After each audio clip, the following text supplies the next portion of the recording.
Olá pessoal, tudo bem com vocês? Eu sou o professor Guilherme Augusto e chega mais aí para nossa maratona. Maratona sexta-feira, né? Já tá virando tradição aqui nos pedagógicos.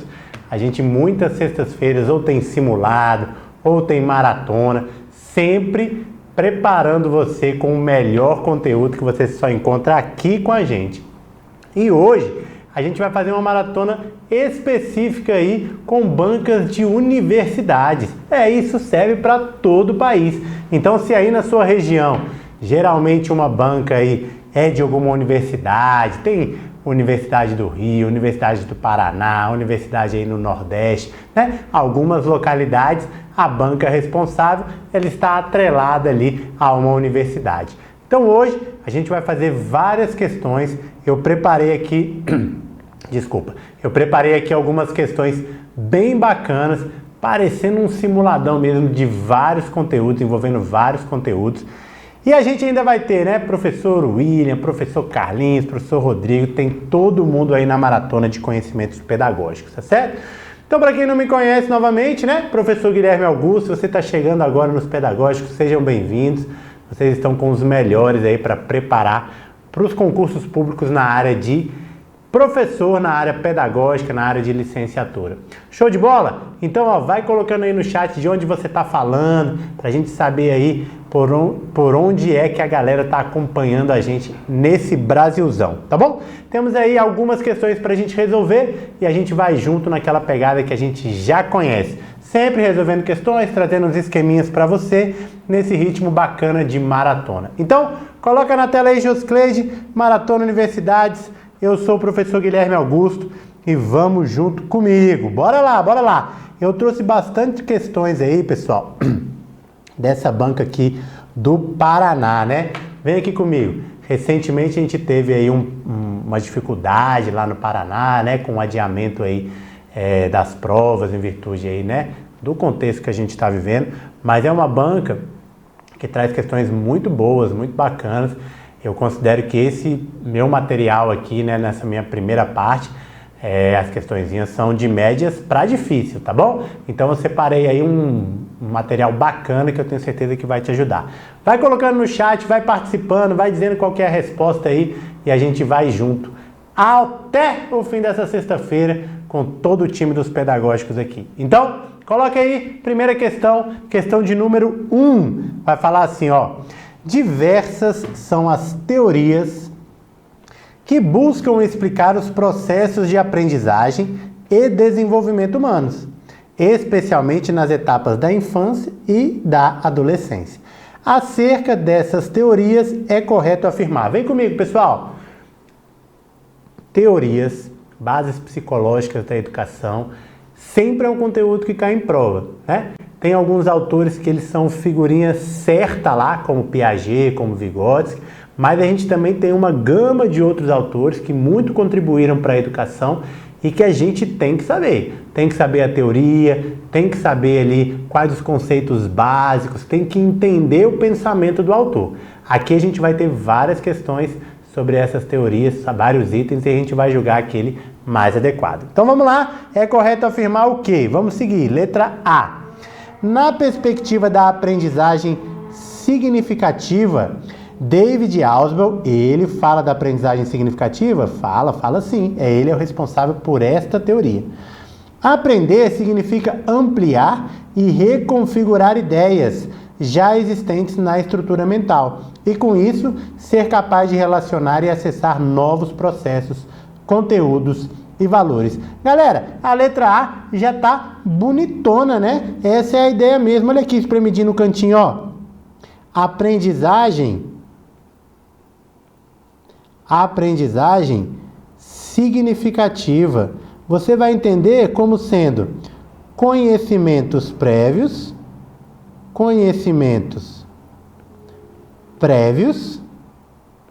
mais novos conhecimentos, sempre pensando na ideia de estabelecer um link, ou seja, a Ausubel falou assim, olha, para que a aprendizagem seja significativa, eu preciso, ao introduzir novos conteúdos, levar em consideração os conhecimentos prévios daquele estudante. daquele aluno.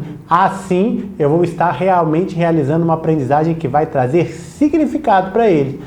Aí ele vai ampliar o repertório, transformar este repertório, estabelecendo essas conexões.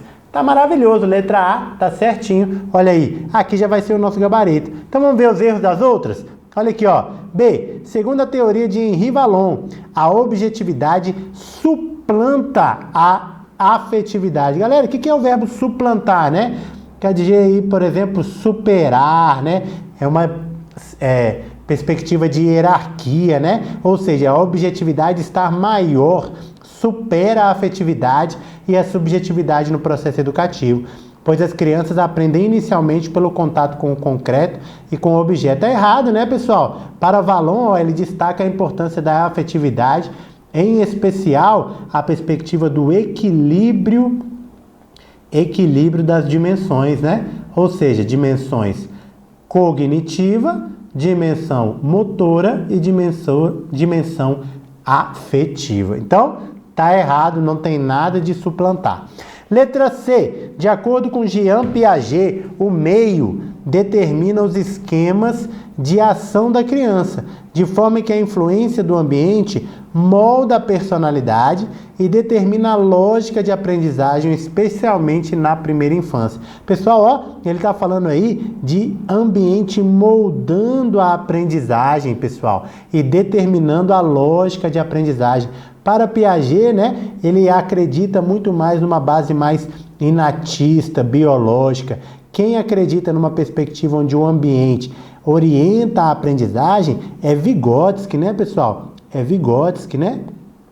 E também a gente pode pensar nessa perspectiva de moldar ali personalidade, moldar comportamento. A gente já estaria aí entrando num comportamentalismo, né? Num behaviorismo aí de Skinner. Então, tem muito erro, não está nessa ideia aí não, tá bom? Letra D. A zona de desenvolvimento proximal é determinante na teoria da aprendizagem de Vygotsky, certo? Vygotsky fala da zona de desenvolvimento proximal? Certinho.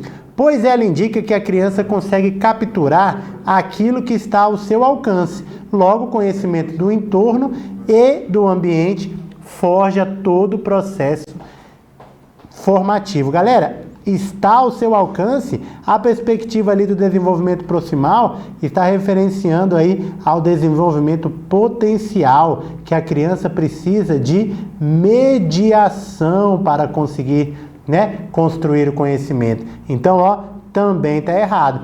Gabarito, então, da nossa questão, só pode ser a letra, cadê? Letra A de amor pelo Joseph Cleide. Galera, começamos bem, questõezinhas aí difíceis, né? 4 autores na mesma questão, tem que saber as nuances da teoria. Pega, faz o mapinha mental. A gente tem uma série aí dos grandes nomes, tem várias aulas sobre esses autores. Faz o seu mapinha, faz o seu esquema para você não esquecer da teoria. Tá bom? Combinado? Vamos para a questão de número 2? Vamos junto. Questão de número 2 está aí na tela. Agora, LDB, né? LDB não precisa nem falar, né? O conteúdo legislativo mais cobrado aí nas provas para concurso. Vamos junto? A LDB trata de temas afetos à relação educação e diversidade, certo? Certíssimo. Lá vem falando sobre essa perspectiva de uma educação para a diversidade, né? A esse respeito, considere as afirmativas a seguir. Vamos para 1. A 1 fala assim, ó, conteúdos relativos aos direitos humanos e à prevenção de todas as formas de violência contra a criança e o adolescente serão incluídos como temas transversais nos currículos escolares da educação básica? Certinho, né, pessoal? Esse aqui é o artigo, ó, 26, lá no nosso parágrafo 9, tá falando exatamente isso, que eu tenho que falar de direitos humanos, tenho que falar nessa perspectiva aí contra as formas de violência da criança, de forma transversal aí nos currículos escolares. Tem de estar permeando todos os conteúdos lá, tá corretinho a número 1. Vamos para 2, a 2 está aqui, ó. Os conteúdos referentes à história e educação, a história e cultura afro-brasileira e dos povos indígenas brasileiros serão ministrados no âmbito de todo o currículo escolar, em especial nas áreas de educação artística, literatura e história brasileiras. Galera, setinha aqui puxando, ó. Esse daqui também tá lá no artigo 26. E aí, se você tá vendo uma LDB desatualizada, ele não vai aparecer para você, porque ele é o artigo 26A. Ele foi implementado lá pela Lei 11.645, se eu não me engano, né? Que fala da perspectiva de a gente trazer a importância da cultura afro-brasileira e da cultura também indígena no nosso país. Tá corretíssimo também, ó. 1, certo, 2, certo. Vamos para 3. O atendimento educacional à pessoa com deficiência será feito em classes, escolas ou serviços especializados, sempre que, em função das condições específicas dos alunos, não for possível a sua integração aonde? Nas classes comuns do ensino regular. Galera, artigo, ó, puxando aqui a setinha do artigo 3, artigo 58, parágrafo 2º. Galera, crianças com deficiência, pessoas com deficiência, em geral, nas classes comuns do ensino regular. Quando não for possível a sua integração, aí eu parto para escolas, classes e serviços especializados. Assim, pessoal, eu estou atendendo a diversidade. Olha aqui, ó, direitos humanos, cultura afro-brasileira, povos indígenas, pessoas com deficiência.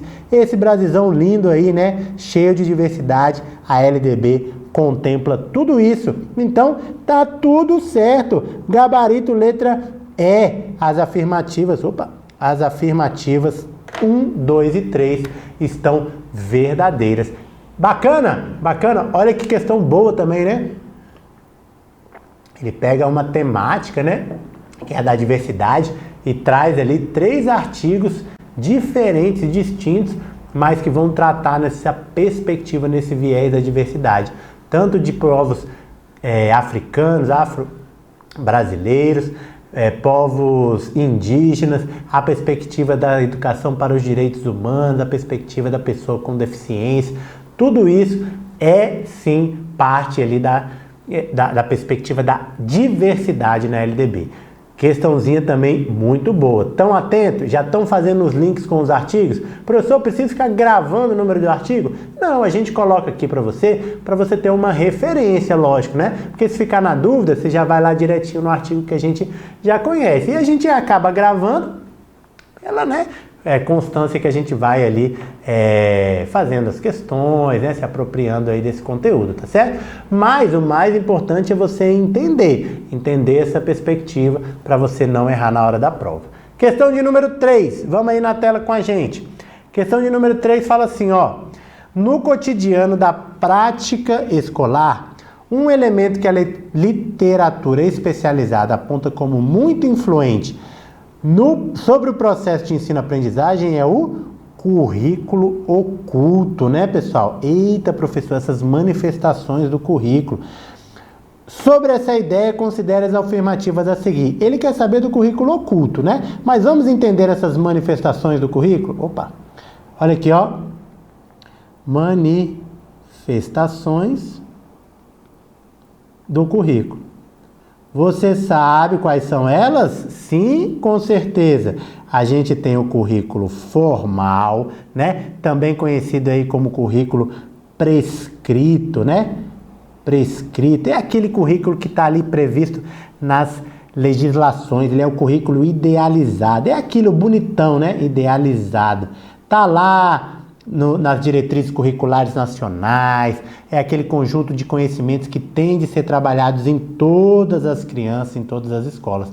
É o currículo prescrito, formal, idealizado, bonitão, tá bom? Aí a gente tem a realidade, né? A realidade nem sempre é como a gente pensa, né? Aí a gente tem o currículo real, né? Que é aquele currículo ali, ó, do dia a dia da sala de aula, né? É o currículo da prática, é o currículo ali da sala de aula, né? Ou seja, tá lá previsto as coisas lá na legislação, mas eu tenho lá aquela perspectiva real daquilo que de fato acontece dentro do ambiente de sala de aula. E eu tenho por último o currículo oculto. Importante currículo oculto? Sim, né? É aquele currículo que não fica ali às caras, mas ele é implícito, né? Ele fica ali nas entrelinhas, né? As coisas não são prescritas, são implícitas ali.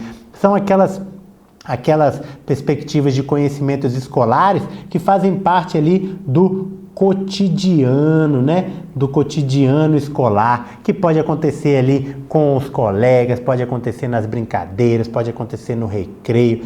Todas essas são as manifestações do currículo. Entendido? Vamos então para as afirmativas. 1. O currículo oculto inclui valores, conteúdos e práticas não explícitas, implícito, certinho, mas que tem forte influência no processo educativo, determinando muitas vezes o rumo e o resultado da formação. Vem comigo! Currículo oculto tem uma grande força na perspectiva do aprendizado lá, né, pessoal? Às vezes não está ali explícito, não está prescrito, mas implicitamente ali, né, ele vai norteando muita coisa, ele vai orientando muita coisa, muita prática, muitos saberes vão sendo construídos ali naquela rotina, naquele cotidiano das escolas, tá certo? Você que é professor, tá ligado no que eu tô falando, que muitas coisas aí acontecem aí de forma implícita, né? Naquela relação professor-aluno, aluno com colegas, né? Tudo isso vai acontecendo ali na perspectiva escolar, tá certo? Então, tá certíssimo o número 1. Vamos pro 2? 2 fala assim, o currículo oculto é um subproduto do currículo oficial e explícito, para o qual a escola e o professor devem estar atentos, uma vez que não é um fenômeno planejado e revelado. Não é planejado nem revelado o currículo oculto? Não. Ele também, a gente precisa ficar atento? Claro. Aí ele está falando assim, é um subproduto do currículo oficial e explícito. Aí você pode pensar assim, nossa, mas ele está desvalorizando o currículo oculto. Não, ele só quer dizer que a gente tem um currículo prescrito que está às claras, que está ali mostrado para todo mundo, mas eu tenho coisas que ficam nas entrelinhas, nas entranhas, implicitamente, como um subproduto, tá certo? Então tá correto, ele não está hierarquizando, não está dizendo que um é melhor que o outro. Tanto é que a gente viu até na primeira afirmativa como ele fala que é importante. Então, cuidado com essas palavrinhas para você não tombar nelas, não cair nelas, tá certo? Vamos entender que é um subproduto no seguinte sentido, que eu tenho algo que é prescrito, mas eu tenho algo que também fica por baixo, sob, né? Ali por baixo, implicitamente, tá bom? Então, o gabarito também dá 2, também tá correto. 3. O currículo oculto é o resultado de um conjunto de ações dos professores no enfrentamento ao currículo oficial, em uma espécie de oposição às determinações prescritas na referência curricular dominante. Galera, a gente não tem essa perspectiva aí, né? Não necessariamente eu vou estar fazendo um processo de enfrentamento. Pode acontecer? Pode, mas eu não posso ser taxativo em dizer que tudo que está ali implicitamente está sendo contra aquilo que está prescrito. Afinal de contas, tem muita coisa interessante prescrita, tem muita coisa que a gente precisa questionar, refletir, sem dúvida. Mas eu não vou generalizar dizendo que tudo que está ali implicitamente é um processo de resistência contra essa perspectiva real e prescrita. Então, por isso, esse item vai estar errado, tá certo? Então, quando ele fala aí que é um enfrentamento do currículo oficial, não, é um subproduto, ele está ali também, né, se articulando de alguma forma a essa perspectiva. Então, 1 e 2 estão corretos, o gabarito só pode ser a letra B de bola. E aí, meu povo, tá acertando tudo? Vamos direto para 4, então, sem perder tempo, que a maratona é assim. Outra questão, olha como só tem temas variados aí, que eu trouxe para vocês. PPP. O PPP é um documento de referência para a organização escolar. É o documento de identidade da escola, né? Cada escola tem que ter a tua identidade. Sobre essa importante peça do planejamento escolar, assinale a alternativa, ele quer a incorreta. Vamos junto comigo? Vamos lá. Na medida em que o PPP é um documento de referência, deve ser proposto pela Secretaria de Educação e implementado pelas escolas, preferencialmente a partir de um padrão que defina claramente as articulações entre objetivos da mantenedora, secretaria, e as ações concretas da escola. Galera, aqui a gente já está errando, né? Se você está falando de PPP, falando de identidade, eu não posso pensar em um PPP padronizado, galera. De jeito nenhum. Essas palavras aí, elas não vão conversar, é conflito certo. Então, se você vê na questão, falando de PPP, e a ideia de que tem que existir um PPP padronizado para todas as escolas, está errado. Cada escola tem o seu contexto, tem o seu universo de alunos, tem os seus objetivos, tem a sua missão, tem as suas perspectivas. Claro, existem elementos que vão compor o PPP de uma forma mais universalizada. Tem elementos que vão ser articulados com perspectivas, né, a nível de uma maior abrangência, sem dúvida. Mas ali, aquilo que vem no planejamento da escola, é a alma da escola, não pode ser padronizado, tá bom? Então aqui já vai estar a nossa incorreta, né? Aqui já vai estar o errado. Vamos ver as outras? O PPP contém a indicação e discussão sobre os princípios para a OTP, a Organização do Trabalho da Escola, como a democracia, a universidade e a qualidade. Certinho, né? O PPP tem de ter esses princípios aí, tá correto. Letra C, o horizonte futuro para a escola é desenhado pelo PPP, ou seja, aquilo que eu quero, aquilo que eu planejo, né? Que expressa a concepção de trabalho da instituição, na qual as ideias que a instituição tem sobre a educação, a formação humana e o papel da escola na sociedade são elementos importantes. Claro, né, pessoal? Claro. As ideias sobre educação, como que eu vou formar os meus alunos, qual que é o papel dessa minha escola na sociedade, é importante para o PPP? É fundamental, tá certíssimo. Letra D. O PPP se coloca a serviço da avaliação institucional, dado que os objetivos e metas definidos neste planejamento podem servir de base para a análise do desempenho e desenvolvimento da escola. Sim, né, pessoal? Eu tenho lá os níveis de abrangência, eu tenho a avaliação de rede, a avaliação de aprendizagem e tenho a avaliação institucional. Aquela de rede já fala, né? É do sistema da rede de ensino. A de aprendizagem da sala de aula. E a institucional fala da instituição. Se eu quero ver a alma da instituição, eu vou ver o PPP dessa escola e ela vai servir também de base para essa avaliação institucional. Certíssimo, certíssimo.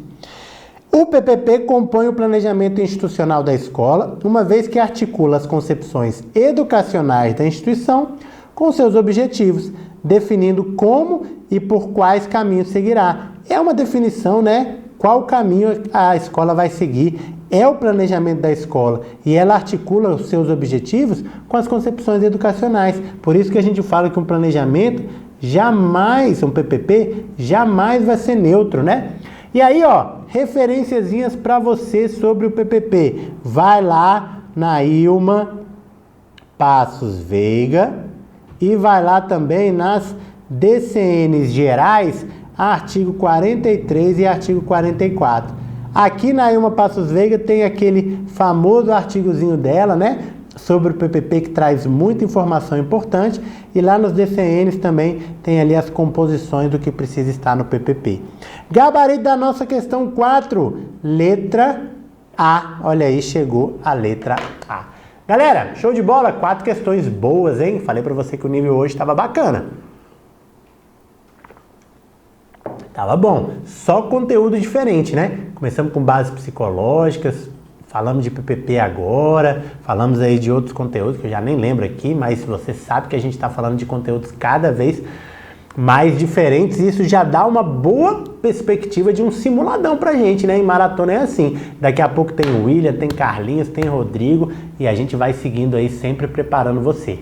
Animação para essa sexta-feira, né? Toda uma jornada da semana aí, eu estive lá na segunda-feira nos pedagógicos de manhã cedo e falei, ó, uma boa semana para todo mundo e agora você já está finalizando a sua jornada aqui da semana com muito conteúdo bacana, se preparando, fazendo a sua parte para alcançar o seu objetivo.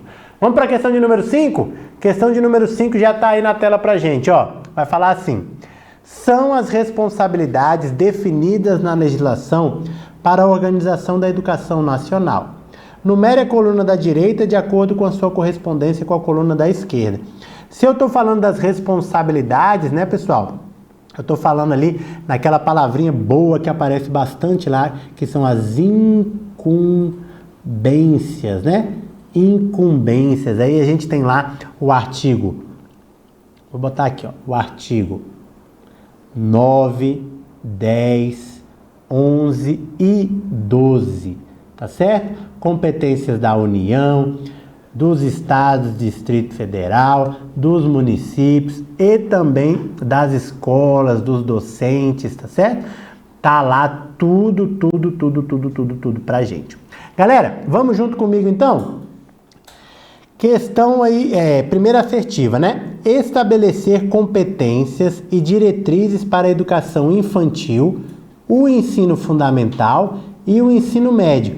Quem que estabelece diretriz, pessoal? Olha o nível. Uma diretriz, né? Uma diretriz vai ser ali estabelecida pela nossa União, né, pessoal? É o rumo, é o norte do que tem que ser trabalhado nas etapas da educação básica. Isso está lá no artigo 9º. No artigo 9º vai falar das incumbências da União, especificamente no inciso 4. No inciso 4. Aí é claro que a gente sabe que essa competência ela é em colaboração com o Estado, Distrito Federal e municípios, mas compete sim à União estabelecer essas diretrizes, tá certo? 2. Oferecer a educação infantil em creches e pré-escolas com prioridade o ensino fundamental. Galera, isso daí tá lá no artigo 11, né? E só pode estar falando das competências do município. Faz essa correlação com a etapa, ó, educação infantil e creche e prioridade para o ensino fundamental. Isso aqui tá lá no artigo 11 da LDB, tá certo? Aí lá no inciso 5º fala sobre esta ideia. Terceira, vamos lá. Assegurar o ensino fundamental e oferecer com prioridade o ensino médio. Olha como mudou o panorama. Olha como mudou o panorama. Agora, pessoal, eu estou a nível de estado, né? Olha a prioridade, ensino médio, as escolas mais estaduais, né? Tem uma responsabilidade das secretarias mais estaduais. Oferece e assegura o ensino fundamental e prioridade ali, ensino médio. Aqui, ó, vou puxando as setinhas para vocês para trazer nos artigos. Artigo que fala das competências dos estados. Você já sabe? Artigo 10. E essa assertiva lá no inciso 6. Para fechar, só vai estar faltando as competências das instituições de ensino, né? Prover meios para a recuperação dos alunos de menor rendimento. Galera, aqui, ó, competência das escolas, tá certo? Competência das escolas é prover meios, né, de recuperação. Artigo 12. Deixa eu apagar aqui, ó. Artigo 12 da nossa querida LDB, tá certo? Aí, professor, você vai me falar assim, professor, mas às vezes eu confundo que lá no artigo 13, as incumbências dos docentes, também fala de recuperação. E é uma incumbência dos docentes também. Só que veja bem aqui os termos, ó. Meios para recuperação, a escola que tem que desenvolver. Agora, as estratégias, quem faz é o docente. Então, muito cuidado. Quando estiver falando de recuperação, os meios, olha, pensa assim, ó, eu tenho que saber como ali que as coisas vão acontecer, a nível de escola. Os meios para recuperar. É a escola que vai prover. Agora, no sentido de estratégia, aí você vai encontrar lá nas incumbências dos docentes, porque é ali no universo da sala de aula que o professor vai estabelecendo estratégias para recuperação. Combinado? Então, ó, gabarito na tela aí, só pode ser o quê, ó? Ficou 1, 3, 2, 4, letra A. Olha ele chegando aí, letra A. Show de bola? Vamos seguir então para 6. Maratonando com a gente. Metade das minhas questões já foi. Tá gabaritando? Vem comigo. há um conjunto de tendências pedagógicas, não podia faltar a questão de tendências, né? Que predominam na educação brasileira ao longo da história. Sobre essas tendências, é correto afirmar. Galera, tá com dúvida de tendências? Vai na classificação de Libânio, né? Que classifica lá entre liberais e progressistas. É a principal classificação que a gente vê nas provas, tá? Mas também tem a classificação ali de Saviani em críticos, não críticos, né? Tá certo? Mas Libânio é a principal. Vamos lá. Ele quer saber a correta. Então, letra A. A concepção tradicional de educação defende a tradição e a cultura como base do processo formativo, incentivando o registro histórico e o uso da história como base de ensino. Galera, ensino tradicional é aquele professor detentor do saber, né? É aquela ideia de oferecer um ensino voltado ali para a posição social de cada pessoa, né? Por isso que ela é uma tendência liberal que mantém o status quo. Defende cultura? Nem a pau, né? De jeito nenhum. A letra A não é aqui a nossa afirmativa correta. Letra B.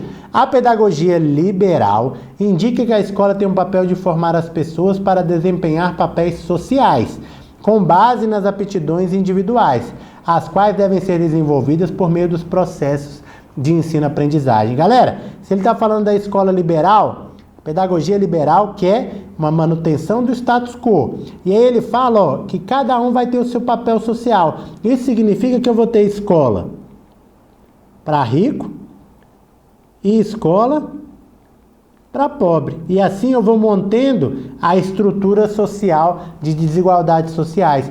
Ou seja, essa ideia de que cada um tem sua aptidão é para geralmente colocar cada um no seu lugarzinho, né? Tá correto essa perspectiva? Tá corretíssima. A pedagogia liberal, ela quer isso aí, né? Manter o status quo. Vamos seguir então para a gente ver o que está errado nas outras. A pedagogia libertadora. Libertadora vem falar de quem? Vem falar de Paulo Freire, né? Paulo Freire. Foi elaborado no final do século XIX, com vistas inicialmente a combater o princípio do escravismo presente na sociedade brasileira. Posteriormente, essa concepção foi utilizada para se defender propostas educacionais defensoras da liberdade de ensinar e de aprender. Galera, cuidado, pedagogia libertadora, elaborada no final do século XIX, combater o princípio do escravismo. A perspectiva aí, pessoal, é a gente entender que a pedagogia libertadora é para libertação no sentido de emancipação, no sentido de transformação da sociedade. Não é essa ideia de libertação libertação escravista, né? Cuidado com isso, tá? Porque a gente pensa em libertar escravo, né? E tal, essa pegada. Não. É na ideia de uma emancipação, de uma transformação da sociedade, tá bom? Então, não tá correto. E letra D, a concepção histórico-crítica da educação. Histórico-crítica ali, né? Com Saviani. Afirma que a escola tem um papel de contribuir complementarmente com a formação das pessoas, mas reconhece que a principal agência formadora é a família. A pedagogia histórico-crítica de jeito nenhum, ela valoriza muito a escola, ela valoriza muito o professor e ela valoriza muito os conhecimentos historicamente produzidos pela sociedade. Então, não é a família como a principal agência ali na formação, tá certo? A perspectiva histórico-crítica não entende que a escola tem só um papel complementar, mas tem um papel importantíssimo e singular. Gabarito, então, da nossa questão, letra B de bola. Vem comigo! Rapaz, hoje tá quente aqui, eu tô com calor. Galera, seguinte, 6 questões, mais variados temas. Eu trouxe questõezinhas aqui de um nível de dificuldade difícil, tá certo? Então, tá com dúvida? Vamos resgatá-la no seu material, vamos voltar na teoria, vamos assistir às aulas que a gente tem aqui, né, nos nossos materiais, para você não perder. Maratona é isso, maratona é uma ideia de você avaliar como é que está o seu processo de preparação. Então, dá uma observadinha, verifica aquilo que errou e retorna. E se acertou, tem que saber por que está certo e por que está errado, né? Não é só ali, eu acho não. Traz a teoria para você ter a certificação do que você está falando. Vamos seguir. Questão aí de número 7. Questão de número 7 está aí. Avaliação, olha aqui, ó. Avaliação da aprendizagem é um tema polêmico. É ou não é? Vem comigo. Rapaz, avaliação é polêmico, né? Avaliação é polêmico. Nas escolas, quando a gente tem lá coordenação coletiva, quando a gente tem conselhos de classe, a avaliação sempre é polêmica. Por quê? Porque ela é fundamental, né, pessoal? Ela é super importante para reorientar o processo formativo. Eu me avaliar também, hein? A gente, enquanto ser humano, tem essa dificuldade, né? Porque às vezes a gente tende a colocar só a culpa no outro lá, né? É o aluno que não está dando conta, é o aluno que não quer saber de nada. E qual que é a minha responsabilidade, né? Então a avaliação sempre é um território assim bastante conturbado, mas a gente tem sempre que ficar mantendo as discussões, porque ele é um elemento fundamental no processo de ensino-aprendizagem, tá bom? Então coloca aí, ó, a avaliação da aprendizagem é um tema polêmico, mas importantíssimo, né? Na organização e na prática pedagógica. Sobre avaliação, correto afirmar. Vamos junto. A avaliação é a razão da organização do trabalho pedagógico, pois finaliza todo o ciclo do ensino, de forma que os resultados da aprendizagem só ficam evidentes por meio da avaliação. Meu povo, cuidado, olha aqui, ó, a avaliação sendo a razão da organização do trabalho pedagógico, galera, não é a razão, né? A razão da organização do trabalho pedagógico é o aluno, é a aprendizagem, né? A avaliação, ela é um elemento importante, mas ela não é a razão. Eu não faço tudo só porque eu preciso avaliar, tá certo? Então, cuidado com essa ideia, ó. Os resultados da aprendizagem só ficam evidentes por meio da avaliação. Não, eu tenho outras formas, né? Também de observar o processo de aprendizagem do aluno, tá? Então, cuidado com essa perspectiva da razão. Aqui não é, tá? Letra B. A avaliação tem o papel de definir os alunos que serão aprovados ou reprovados por meio da verificação da aprendizagem e, consequentemente, mensuração do alcance ou não dos objetivos educacionais. Galera, essa qualificação quantitativa, né? Essa perspectiva classificatória não é a ideia que a gente tem hoje para avaliação. Principalmente se a gente pensar numa ideia de uma avaliação, ó, formativa, né? Formativa. Então, a avaliação não é só para dizer quem passa e quem não passa, né, pessoal? Muito cuidado com isso, tá? Então, tá errado. Letra C. O sentido de se avaliar os alunos é permitir sua classificação face aos objetivos educacionais. Isto é, a avaliação da aprendizagem permite que o professor e a escola possam identificar os alunos com mais ou menos dificuldades e encaixá-los em turmas ou procedimentos mais avançados ou encaminhá-los para refazerem a trajetória pedagógica. Olha, está falando de classificação, está falando assim, ó, de que cada um que sabe mais, que sabe menos, vai ficar ali numa turminha separada. Vem comigo, você já passou por isso? Eu já passei por isso, na minha escola lá, tinha essas turmas assim, né? A turma do 7º ano A era só os molequinhos fera. B, tananã. O Joseph Craig, ele sempre estava ali na turma A. Sempre estava na turma A, porque diferenciado, né? Mas a gente tem que entender que hoje a avaliação, ela não é mais nessa pegada, né? A avaliação hoje, a gente tem de entender um processo formativo, de entender a criança, não comparar criança com criança, mas comparar o seu próprio processo evolutivo de aprendizagem, tá bom? Então, muito cuidado com isso. Não tem mais essa ideia de ficar separando. Nossa, essa turminha eu quero ficar com essa, porque essa aqui é ótima, não tem menino bom, né? Cuidado, hein, professor? Você vai para a sua turma de efetivo e lá vai ter tudo quanto é tipo de criança. E a sua aí missão, né, que você está estudando tanto para isso, é desenvolver um ótimo trabalho com todos, tá bom? Então, ó, vai aí na tela. Também não vai ser letra C. Vamos seguir. A avaliação da aprendizagem é um processo intencional e sistemático de coleta, análise e interpretação de informações, certo? Certo. Sobre o processo educativo. E que se dimensiona o próprio processo e seus resultados, com vistas a permitir orientar as tomadas de decisões relativas ao próprio processo pedagógico. É isso, né, pessoal? Eu oriento e reoriento a minha prática pedagógica, né? Então eu vou coletando informações, analisando, interpretando. É isso que a gente espera de uma avaliação. Tá aqui o nosso gabarito. Vamos ver a letra E. Os processos modernos de avaliação de aprendizagem têm contestado o uso de provas, porque tais instrumentos são incapazes de auxiliar a mensuração da aprendizagem e do desenvolvimento do aluno. Galera, muito cuidado, porque não é o instrumento que define. Não é o instrumento que define. A prova é ruim de qualquer jeito. Não. O que define é a intencionalidade do professor.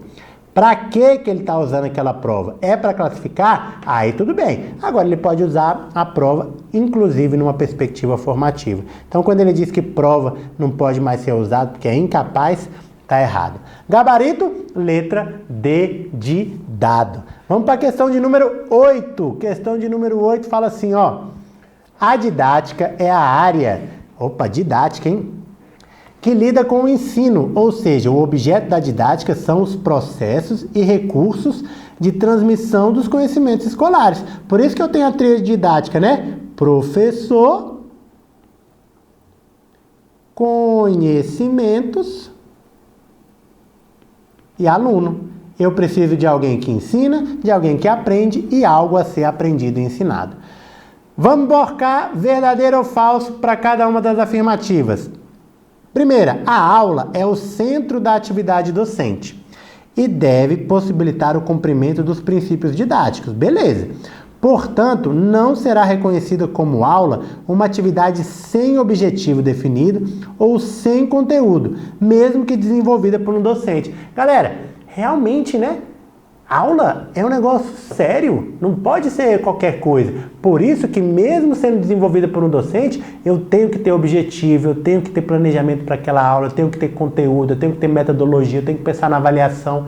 Combinado? Combinado? Essa é a perspectiva didática. Por isso a gente se forma quanto professor para fazer isso. Porque senão qualquer um chega lá, né, e dá os pitacos aí na perspectiva aí pedagógica, tá certo? Então didática, ela tem essa parte teórico, né? Essa parte de conhecimentos e tem a perspectiva prática também, ou seja, ali no desenrolar da sala de aula. Então, ó, gabarito verdadeiro, tá certo, é isso mesmo.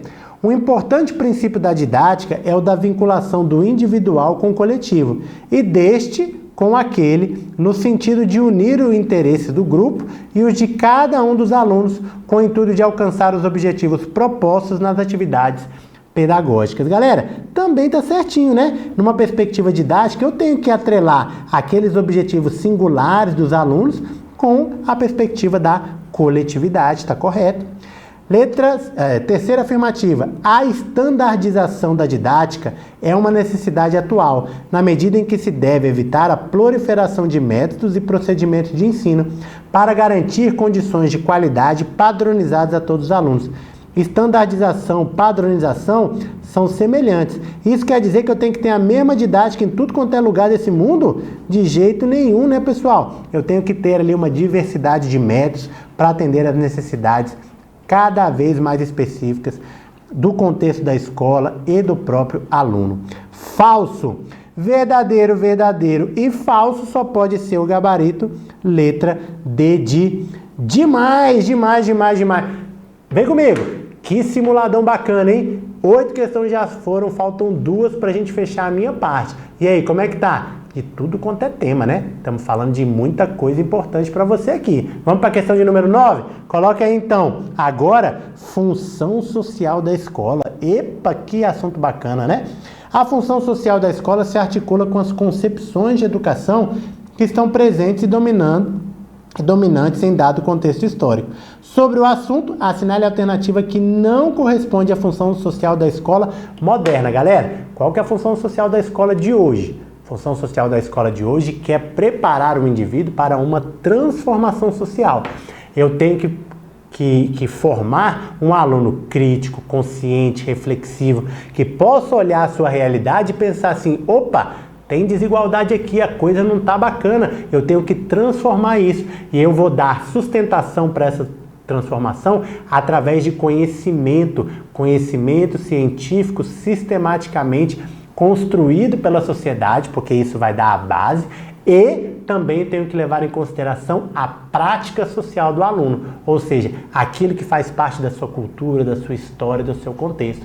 Uma função social da escola nos dias de hoje, que é uma escola transformadora, que é uma educação transformadora. Show de bola? Vamos para as alternativas.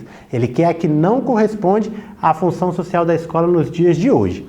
Letra A. Adaptar e preparar as pessoas para a realidade social, porém, concomitantemente busca formá-las como sujeitos questionadores, críticos e transformadores. Claro, eu tenho que preparar para fazer essa releitura da realidade e tenho que ter sujeitos críticos, transformadores, está corretíssimo. Essa não é incorreta. B.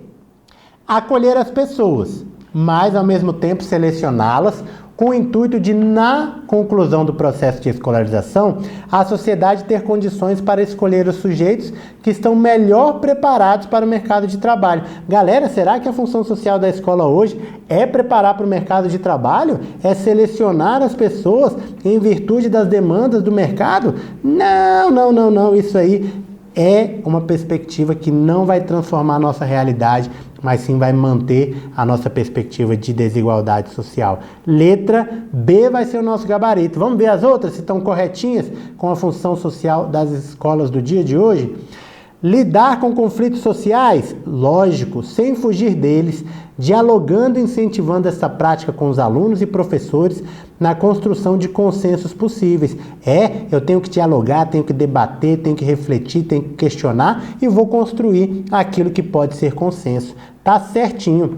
Letra D. Contribuir com o desenvolvimento dos indivíduos e da sociedade por meio da fusão e seleção das culturas científica, artística e popular, de maneira a reorganizá-las em saber escolar. Claro, né, pessoal? A sociedade, ela é científica, ela é artística, ela tem a sua cultura popular. Eu tenho que trabalhar isso na escola pensando numa perspectiva de função social da escola, certo? E letra E, favorecer e edificar a cidadania das pessoas, uma vez que conceitos e ideias, hábitos e valores são desenvolvidos e articulados com vistas a se compreender que vivemos em uma sociedade diversa, complexa e mesmo contraditória. Eu tenho que trabalhar na função social da escola, a perspectiva da cidadania? Claro, né, pessoal? Trabalhar hábito, trabalhar valores, entendendo que a gente vive numa sociedade diversa, né? Tá corretíssimo também. Gabarito, letra B de bola. Galera, vamos para a minha última dessa nossa maratona de hoje. 10. Tá gabaritando tudo comigo? Vem junto. Vamos fechar com LDB, hein? A LDB estabelece, dentre outros aspectos, as formas de organização da educação básica no Brasil. Cerca deste assunto, é correto afirmar.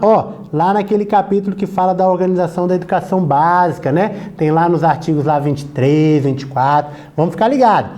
Ele quer a correta. Então vamos lá. Letra A. A carga horária mínima é composta de 800 horas, distribuídas em não menos que 180 dias letivos. Aqui você já sabe que está errado, né? No mínimo quanto? 200 dias letivos, né? Acrescidos dos dias de reuniões pedagógicas e administrativas. Galera, tá lá no artigo 24 da LDB, né? Então, é no mínimo 180 dias, não tá aqui a correta. 200 dias, desculpe, não 180. B. A educação básica poderá ser organizada em séries anuais, períodos semestrais, ciclos, grupos não seriados com base na idade, na competência e em outros critérios, ou por forma diversa de organização, sempre que o interesse do processo de ensino-aprendizagem assim o recomendar. Galera, artigo 23, as possibilidades de organização. Eu posso colocar série, período semestral, ciclo, né? Tem muita escola aí, em muitos estados que trabalham ainda em ciclos, não é verdade? Então, é essa perspectiva que a LDB traz para a organização da educação básica, está previsto lá no artigo 23. Letra C. O governo federal tem a atribuição de regulamentar, credenciar e autorizar o funcionamento das instituições privadas, pessoal. Olha aqui, ó, cuidado, tá? Tá errado. Letra D. A avaliação da aprendizagem é definida pela instituição escolar, respeitando a hierarquia do Sistema Nacional de Avaliação e considerando os resultados indicados nos exames padronizados. Galera, não tem essa perspectiva de hierarquia quando a gente fala na avaliação de aprendizagem, né, meu povo? Então, olha aqui, ó, B vai ser o nosso gabarito. Olha ele chegando na tela aí para vocês. Vem comigo. Fechou, né, pessoal? 10 questões super bacanas de universidades aí para vocês. Galera, continua a sua preparação. Estamos fechando a nossa semana com essa sexta-feira aqui. Tem ainda professor Carlinhos, professor William, tem professor Rodrigo, galera dos pedagógicos sempre trazendo aí o melhor conteúdo para você se preparar. Não perde o foco, não perde a pegada, 2021 vai ter concurso, o negócio está chegando cada vez mais perto, nós já estamos no final de março, hein? Daqui a pouco o edital está batendo na porta e você precisa estar preparado. Obrigado pela participação de todo mundo aí, até a nossa próxima oportunidade. Um abraço, tchau!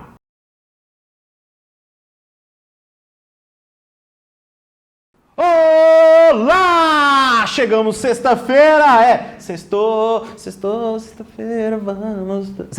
Não, é hora de aula, galera! Maratona das Universidades. O professor Guilherme já esteve aqui com vocês, agora sou euzinho, o gato lindo, delícia cremosa deste canal, professor Carlinhos Costa.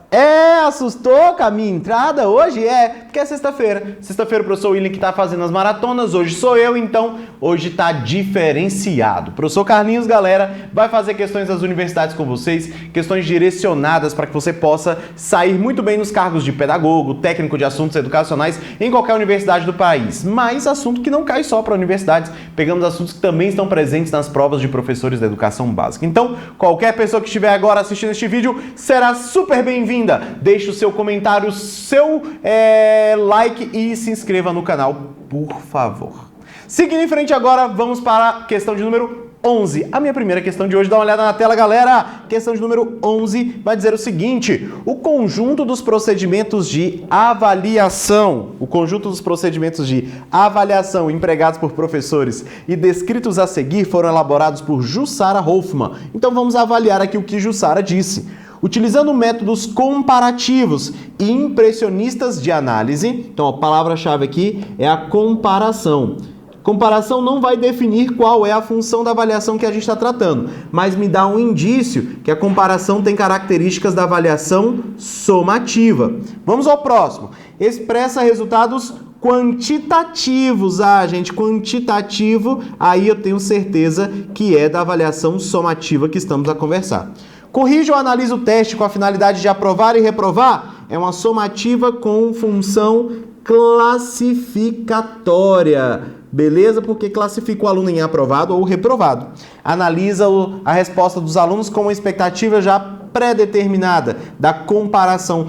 O viés negativo da comparação é esse, gente, de analisar com algo pré-determinado. Eu posso comparar, mas comparar o aluno consigo mesmo e o seu progresso. Eu não posso comparar o aluno com um padrão pré-determinado ou comparar com os melhores alunos. Essa visão é excludente. Por isso, aqui estamos falando da avaliação somativa classificatória. Vamos dar uma olhada e ver em qual dos itens vamos marcar. É mediadora?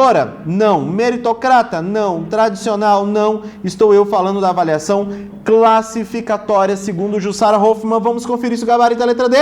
Olha lá, gabarito letra D de dado para a questão de número 11. Vamos à questão de número 12.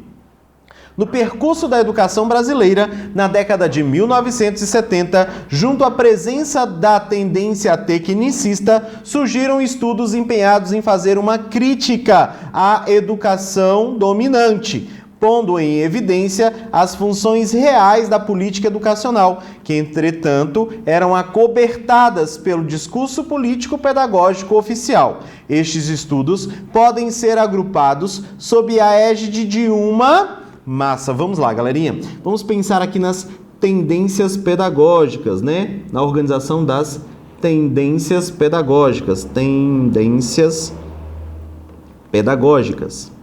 No país, em 1970, nós vamos ter aqui um forte movimento proposto pela ditadura militar do tecnicismo educacional. A educação tecnicista buscava garantir uma evolução no processo de industrialização do nosso país, que era quase zero, e nós procuramos então ampliar isso com a formação de mão de obra técnica para atuar nos diversos espaços, de maneira acrítica. Então, contra esse movimento tecnicista, que era uma teoria acrítica junto com a educação tradicional, nós tivemos um movimento crítico reprodutivista. Nesse movimento crítico reprodutivista, nós temos o movimento da Escola Nova, que vem com a ideia de criticar este modelo aqui, mas sem propor nenhuma metodologia pedagógica para que a gente possa superar. O grupo em que está a escola dualista, o aparelho ideológico do Estado, todos aqui são dentro das tendências crítico-reprodutivistas. Essa ideia, gente, aqui é a proposta pela divisão de Saviani. Tudo bem? Então, vamos chegar aqui. É a tendência tradicional que fazia uma crítica ao modelo tecnicista? Não, o tecnicismo já superava o tradicional. É a escola nova? Não, a escola nova está dentro da crítico-reprodutivista. Beleza? Então, por isso, o gabarito deve ser a letra C. Construtivismo? Também não, tem a mesma ideia da escola nova. E o positivismo? Não, também não, porque essa ideia é a ideia de Comte, não. Não, gabarito tem que ser a letra C, que é a mais ampla concepção, abrange tanto a letra B quanto a letra D. Olha lá, gabarito, letra C. Mas essa não é uma questão fácil para quem não tem conhecimento sobre a história da educação no nosso país. Então, sempre a minha sugestão é, faça um estudo da história da educação no Brasil e, a partir disso, faça o estudo das tendências pedagógicas sobre a ótica de Libânio e sobre a ótica de Saviani. Em muitos pontos, elas são congruentes, em outros, eles são paralelos. Então, é preciso você reconhecer as duas divisões para que você possa evoluir. Essa questão cobra, para além do conhecimento de história da educação, o conhecimento das tendências pedagógicas pela proposição de Saviani, que não é a mais cobrada nas provas, mas tem sido cada vez mais cobrada, né? Ela não era muito, mas agora tem ampliado-se progressivamente. Libânio sempre foi mais cobrado, então você precisa reconhecer a divisão dos dois autores. Fechado isso? Então agora a gente vai seguir em frente, vamos para a questão de número 13. Dá uma olhada na tela, galera. A educação superior abrange os seguintes cursos e programas, artigo de número 44, salvo engano, da Lei de Diretrizes e Base. A educação superior tem 4 tipos de cursos e programas. E quais são estes, professor Carlinhos? Vamos aqui então. Os cursos sequenciais, os cursos de graduação, os cursos de pós-graduação e os cursos de extensão. Professor Carlinhos, e qual a diferença entre o charme e o funk? Um anda bonito e o outro elegante. Brincadeira, senhores, a diferença entre esses cursos. Cursos sequenciais, tem que ter o ensino médio concluído e os critérios vão ser feitos pela própria instituição para o ingresso, tá bom? Graduação, ensino médio concluído e tem que passar por processo seletivo. Pós-graduação, graduação completa, é o quesito, né, gente? Aí pode ser tanto para especialização quanto para mestrado e doutorado. E a extensão, quem faz os critérios é a própria instituição. Fechado? Para a oferta do conhecimento. Então, vamos lá. Letra A de amor diz, cursos sequenciais por campo do saber, ok. Cursos de graduação, ok. Cursos de pós-graduação, ok. Cursos de extensão, ok. Gabarito, letra A. Letra B, cursos de extensão, ok. Na modalidade normal, técnico já não existe. Graduação, ok. Especialização, não. Aperfeiçoamento, não. Graduação, ok. Pós-graduação, ok. Complementação de titulação superior e profissional, também não. Técnico profissionalizante, não. Graduação, pós-graduação, curso livre, não. Então, o único gabarito que pode ser tido como correto, letra A de amor. Conferindo, olha aqui, apareceu o Azinho aqui no meio. Parabéns aí para quem acertou a questão de número 13 comigo. Vamos à questão de número 14. As perspectivas históricas, o FESA, né? Tá aberto o concurso da UFESA, hein, gente? Tava até gravando esses dias aqui para a UFESA. As perspectivas históricas e conceituais da pedagogia estão relacionadas às tendências que caracterizam práticas pedagógicas em distintos momentos históricos da sociedade. O texto a seguir apresenta características de uma tendência. Vamos lá, então, vamos descobrir qual a tendência. Surgiu como forma de educar o cidadão por meio da problematização. Então, já sei, gente, que é uma progressista. Dentro das progressistas eu tenho a libertária, a libertadora e a crítico-social dos conteúdos. Então, só com isso, já sei que a resposta não é a letra D. Só isso já me facilitou a vida. Garante isso a partir da reflexão das situações vividas, reconhecendo criticamente o estado oprimido em que se encontra e rejeitando a imposição da cultura do opressor. Opressor e oprimido é a pedagogia do oprimido que fez, pedagogia do oprimido que trouxe essa relação, e também a constituição crítica do indivíduo pela libertação, teoria proposta por Paulo Freire. Por isso, estamos falando da progressista libertadora. Gabarito, letra C. E aqui, gente, um resgate agora sobre as tendências do Libânio. Lá naquela foi Saviani que ele usou as teorias do Libânio. Então não vacila, tá, gente? Tem que estar atento, não pode vacilar nas questões. Para acertar, tem que estar atento. Fechado? Seguindo em frente para Jovem Ser Feliz, vamos para a questão de número 15. Sobre as universidades, segundo a Constituição, é correto ou é incorreto afirmar? Deixa eu resgatar aqui um pouquinho sobre as universidades, tá bom, gente? Sobre as universidades, o artigo 207 traz algumas considerações. Quais são esses artigos, professor? Ou quais são as considerações? Primeiro, das autonomias que as universidades possuem. Quais são as autonomias que ela possui, professor Carlinhos? Didático-científica, administrativa e gestão financeira e patrimonial. Gestão financeira e patrimonial. Para além disso, ele ainda falou que nós íamos ter funções indissociáveis. Funções indissociáveis. E quais eram, professor Carlinhos, essas funções indissociáveis? A tarefa do ensino, da pesquisa e da extensão. Fechado? Que mais, professor Carlinhos? Ele ainda falou o seguinte, que as universidades podem contratar técnicos estrangeiros, na forma da lei, é uma exceção, né, porque via de regra não pode se contratar técnicos estrangeiros, e que os recursos das universidades também podem ser dirigidos, e as regras serem as mesmas, para os institutos de pesquisas, de incentivo a pesquisas. Tudo bem? Sendo assim, agora vai ficar fácil resolver a questão. Vamos lá? Olha só, a questão diz o seguinte: qual é a incorreta? Vamos lá. As universidades gozam de autonomia didático-científica, administrativa, de gestão financeira e patrimonial? Perfeito, certinho. As universidades podem admitir professores, técnicos e cientistas estrangeiros na forma da lei? Certinho.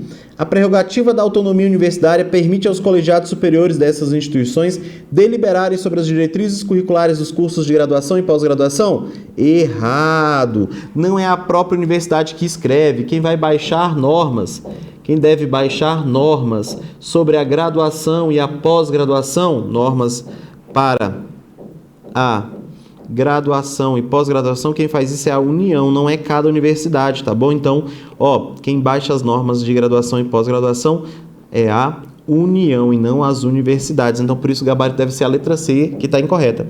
As universidades obedecerão ao princípio da indissociabilidade entre ensino, pesquisa e extensão? Certinho, não. Certeza que o gabarito era a letra C, bem tranquila. Então, para quem não viu a letra C, olha ela chegando aqui, letra C. Tranquilo? Vamos juntos então, vamos para a questão de número 16. O homem não nasce homem, tornando-se humano nas relações que exerce sobre a cultura. Olha aí, alguém que está falando do papel social que o desenvolvimento do homem tem. A apropriação da cultura humana será possível através da mediação do pensamento, tendo a linguagem o principal meio para a mediação. Outras duas palavras-chave, mediação e linguagem. Massa, vamos continuar. Ou ainda, a ação humana quer se desenvolva no plano intrapsíquico ou interpsíquico, é necessariamente mediatizado por uma série de ferramentas e signos com característica que é de serem de natureza cultural. Assim, a teoria que indica a perspectiva teórica e o autor correspondente, quem é o autor, gente, que defende a mediação através da linguagem, da formação de signos para o desenvolvimento da cultura e desenvolvimento social, quem é? Você já sabe, é o Vygotsky. E qual a teoria do Vygotsky? É a perspectiva ou a psicologia histórico-cultural. Então, vamos procurar o gabarito. Onde tem Vygotsky? Não é aqui, não é aqui, não é aqui, não é aqui. Eu já sei. Perspectiva histórico-cultural? Perfeito. Gabarito para 16, letra B de bola, bem tranquilo. Senhores, o Vygotsky traz a ideia da mediação, especialmente na zona de desenvolvimento proximal ou iminente. A ideia é levar o aluno do fazer acompanhado para o fazer sozinho, caminhar do potencial para o real. E o professor, através da mediação, do uso da linguagem, vai contribuir para o aluno. Ele vai ser uma ponte nessa construção do conhecimento. Por isso, a teoria de Vygotsky, ela serve como orientadora para as teorias, por exemplo, da pedagogia histórico-crítica proposta por Saviani, que é utilizada na maior parte dos sistemas de ensino do nosso país. Vamos seguir em frente? Vamos para mais uma questão, vamos para a questão de número 17. O Plano Nacional de Educação, a Lei 13.005, que tem como finalidade orientar a execução e o aprimoramento de políticas públicas. Tem como finalidade isso, beleza. Seu cumprimento é objeto de monitoramento contínuo e avaliação periódica realizada pelo MEC, pelas comissões de educação da Câmara e do Senado, pelo Conselho Nacional de Educação e pelo Fórum. O artigo 2º da referida lei prevê algumas diretrizes, exceto qual não é diretriz do nosso Plano Nacional de Educação, instrumento de política pública para o desenvolvimento do nosso país. Vamos lá. A superação das desigualdades educacionais, beleza. Com ênfase na promoção da cidadania e erradicação de todas as formas de discriminação, beleza. Valorização dos profissionais da educação, beleza. Tudo tranquilo até aqui, não é o gabarito a letra A, porque a letra A está certa. Letra B. A formação para o trabalho e para a cidadania, com ênfase em valores morais e éticos em que se fundamenta a sociedade, beleza. Promoção do princípio da gestão democrática, ok. Da escola pública e privada, aí não, né, gente? Gestão democrática da escola pública. Por isso esse item fica errado. Fechado? Questão aí da UFRJ, bem tranquila. Letra C, a erradicação do analfabetismo, ok. Universalização do atendimento escolar e melhoria da qualidade da educação, ok também, então também está certa. Promoção dos princípios do respeito aos direitos humanos, à diversidade, à sustentabilidade socioambiental e à promoção humanística, científica, cultural e tecnológica do país. Perfeito. E por último, estabelecimento de meta de aplicação de recurso público em educação como proporção do PIB que assegure o atendimento às necessidades de expansão com qualidade e equidade, também está certo. Então, o gabarito só pode mesmo ser a letra B de bola. Quando ele falou aí do privado, ele incorreu em erro. Vamos conferir. Bem tranquilo. E vamos à nossa última questão de hoje. Segundo Vasconcelos, e aí estamos falando de Celso Vasconcelos, o ponto de vista educacional, o planejamento é um ato político-pedagógico, pois revela intenções. Segundo ele, planejar é elaborar o plano de intervenção na realidade, aliando as exigências da intencionalidade de colocação em ação e entendendo que isso é um processo mental de reflexão, de decisão, por sua vez, não uma reflexão qualquer, mas grávida de intenções da realidade. O planejamento na escola apresenta-se em tipos e níveis que são essenciais para a educação. Dentre eles, quais? Massa, vamos falar aqui de níveis de planejamento, ó. O que envolve o planejamento da educação e da sociedade? Planejamento educacional. Aí eu vou ter o planejamento da escola, o planejamento escolar, que envolve aqui o PPP, planos de gestão. O planejamento daquilo que vai ser ofertado na escola, o plano curricular. E ainda, um plano de ensino, que envolve o trabalho docente. Então, se você souber desses níveis aqui, nessa amplitude, você vai acertar a questão. Vamos lá, então. Plano estratégico? Não.